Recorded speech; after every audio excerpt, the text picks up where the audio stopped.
हमारा भजन हमारे वातावरण में प्रकट होने लग जाता है। हमारी उपस्थिति, हमारा स्पर्श, हमारी बोली चाली, हमारा किसी के पास बैठना उसके चित्त में भक्ति को प्रकट कर देता है। आप कहेंगे कि महाराज जी उपस्थिति से ऐसा हो, ये तो संभव नहीं। अरे हम उपस्थिति की बात नहीं कर रहे हैं। आज वर्षों बाद भी, वर्षों पूर्व लिए हुए भक्तों ने जन्म, उनका नाम मात्र लेने से भक्ति प्रकट हो जाती है।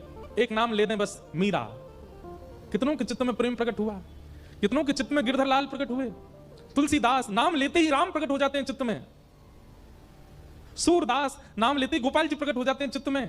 प्रहलाद, नाम लेते ही नृसिंह प्रकट हो जाते हैं चित्त में। ध्रुव, नाम लेते ही चतुर्भुज हरि प्रकट हो जाते हैं चित्त में। अरे आप स्पर्श की बात करते हैं, हजारों वर्ष पूर्व लिए गए जन्म, उन भक्तों का नाम लेने मात्र से हरि प्रकट हो जाते हैं। स्पर्श से और उपस्थिति से कैसे नहीं होंगे?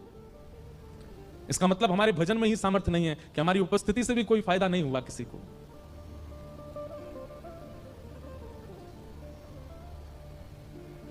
हमारे वृंदावन के, हमारे बरसाने के, नंदगांव, गोवर्धन के ऐसे कई भजनानंदी महात्मा हैं, यदि वे अभी उपस्थित हो जाएं पंडाल में, उनकी उपस्थिति मात्र से पूरे पंडाल के वैष्णव भक्तों में एक अद्भुत प्रेम का संचार हो जाएगा, उपस्थिति से। क्योंकि भजन भाव, भजन बल है जीवन में।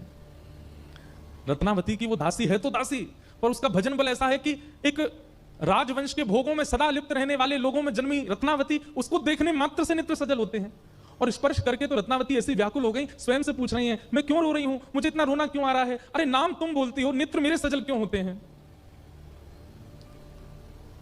दासी को जब चेतना आई तब वह बताती है कृष्ण कौन है, उनका स्वरूप कैसा है, उनको मधुसूदन क्यों कहते हैं, वो वृंदावनेश कैसे हैं, वृंदावन की शोभा कैसी, वृंदावन में यमुना जी कैसी, वृंदावन के लता गुल्म पत्र कैसे, श्री किशोरी जी के साथ नित्य विहार कैसा, ये सब लीलाएं सुनाती है और रत्नावती नेत्र बंद करके श्रवण करती है। सत्संग सत्संग होता है, उसमें कोई बड़ा कोई छोटा नहीं होता है। एक दासी की कृपा से एक महारानी भक्त हो गई, ये रत्नावती जी के चरित्र में आता है।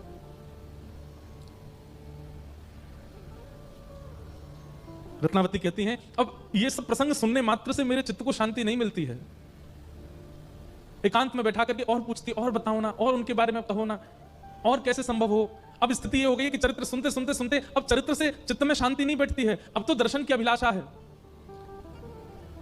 दर्शन को नैनात पे, वचन सुनन को कान, मिलवे को ही रात पे, हिय के जीवन प्राण, गोवर्धन वासी सांवरे, तुम बिन रयो न जाए, गिरिराज लढ़े ते लाढ़ले, तुम बिन रयो